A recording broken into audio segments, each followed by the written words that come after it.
من قرآن کریم نے پہلے ہی شروع میں ذالکل کتاب کہا تھا. اس کو کتاب،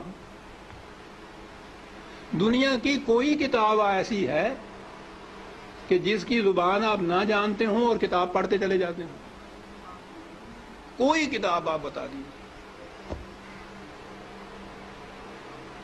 زبان نہ جاننا تو ایک طرف، فرض کرو زبان جانتے بھی ہوں اور وہ کتاب کی زبان ذرا مشکل ہو تو آپ ایک آدھ صفحہ پڑھ کے کہہ دیتے ہیں کہ نہیں صاحب میری سمجھ میں نہیں آتی.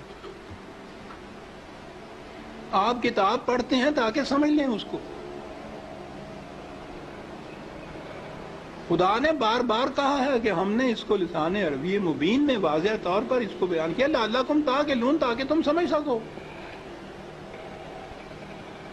کتاب کو اگر سمجھ کے پڑھ لیا جاتا عزیزان من تو نہ ملوکیت باقی رہتی، نہ سرمایہ داری باقی رہتی، نہ مذہبی پیشوائیت باقی رہتی. سازش یہ کی گئی کہ سمجھنے کی بات یہ ہے نہیں، بغیر سمجھنے کے، بغیر مفہوم جاننے کے ان کے الفاظ کا دوہرا دینا جو ہے اس سے نیکیاں مل جاتی.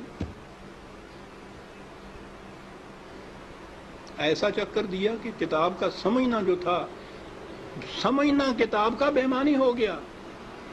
بغیر سمجھے ہوئے اس کے الفاظ کا دوہرا دینا عین مقصود یہ رہ گیا.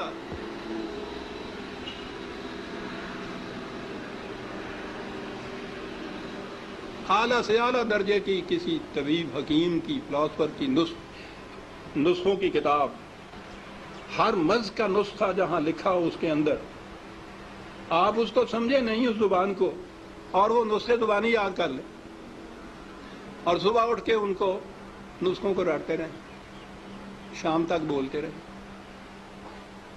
کچھ پتہ نہ ہو آپ کو کہ سونف کسے کہتے ہیں، ترنجبین کیا ہوتی ہے، اور پڑھتے چلیں. کیا مرض کی شفا مل جائے گی اس طرح سے؟ اس کتاب کا مصرف مقصد پورا ہو جائے گا؟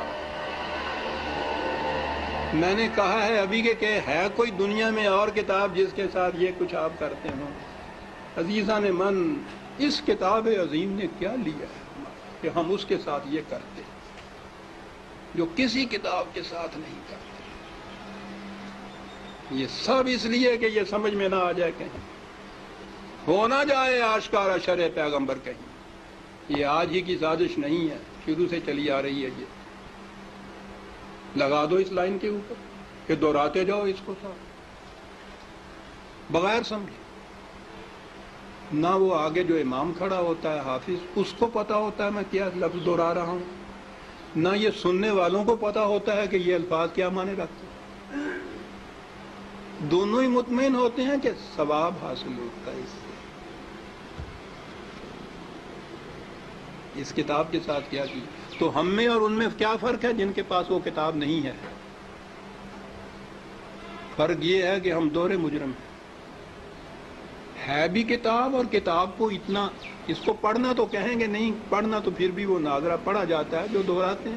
ناظرہ پڑھنا بھی تو یہی ہوتا ہے، الفاظ ہی ہوتے ہیں جن کو دہراتے ہیں ہم. یہ کتاب ہدایت تھی، یہ وہ نقشے اس میں دیے ہوئے تھے کہ فلان دوراہے پہ پہنچو تو دائیں کی طرف مڑ جاؤ تو اس طرف جاؤ گے، بائیں کی طرف کا راستہ اس طرف چلا جائے گا. نہیں سمجھتے اس کو. ہر مرض کی شفا تھی اس میں، دورائے چلے جا رہے.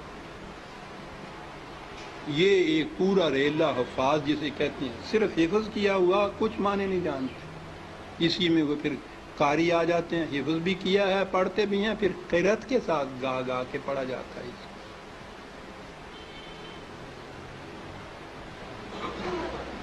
قانون کی کتاب